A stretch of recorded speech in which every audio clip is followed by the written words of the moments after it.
Hello hello, dans cette vidéo je vais parler de la blessure de l'abandon, qu'on peut aussi appeler l'oralité en analyse bioénergétique, donc la part orale en fait que l'on aurait, parce qu'on a tous les 5 blessures mais à des degrés différents et elles se manifestent dans des domaines différemment. Et puis je vais parler du coup de la relation de l'oral à la sexualité, à l'alimentation, au temps et à l'argent. Alors je vais commencer par l'argent. Puisque l'oral est considéré comme une forme de puits sans fond, il a toujours besoin d'avoir toujours plus d'argent pour pouvoir dépenser davantage et se rassurer. Il a comme une forme d'insécurité et dès qu'il a moins d'argent et donc il va avoir une facilité à créer toujours plus d'argent mais à le consommer par contre. Alors voilà pour le premier aspect. Pour l'aspect en lien avec la sexualité, il va avoir tendance à là encore être un puissant fond et donc avoir besoin de relations très fréquentes. Ça peut être quasiment même étouffant pour le compagnon ou la compagne. Mais c'est une façon de se rassurer, de ressentir le lien.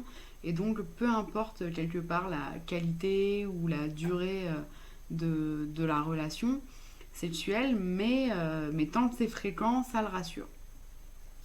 Voilà, voilà. Ensuite, je vais passer à son rapport à l'alimentation. Là encore, du coup, il va pas prendre le temps de manger ni de goûter. C'est pas quelqu'un qui, du coup, se pose et vit vraiment l'instant présent. On est sur quelqu'un qui consomme et qui consomme du coup le temps, l'alimentation, et donc ne va pas forcément mâcher et peut manger en très grosse quantité. Mais puisque l'oral est un puissant fond et qu'il veut combler le vide tout le temps, il ne va pas forcément prendre du poids puisqu'il a comblé sa vie avec énormément d'activités, ce qui fait que cette énergie va la dépenser du coup ailleurs. Voilà pour son rapport à l'alimentation. Et puis pour son rapport au temps, et ben là encore il va avoir l'impression de toujours en manquer puisque sa vie est bien remplie d'activités, de relations, de voir des gens souvent, de faire des choses tout le temps. Et donc il va avoir l'impression de manquer de temps alors qu'en fait ce n'est pas forcément qu'il manque de temps, mais plutôt qu'il ne prend pas le temps pour faire d'autres choses ou se poser. Voilà, je pense avoir fait à peu près le tour dans les grandes lignes. N'hésitez pas à poser des questions en commentaire, témoigner si ça vous parle.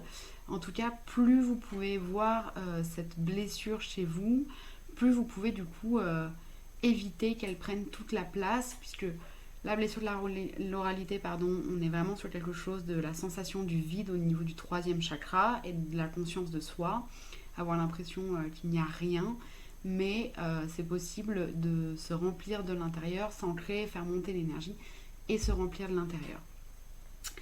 Et puis voilà, je pense avoir fait à peu près le tour. Je vous dis à très bientôt et je vous souhaite une très bonne journée.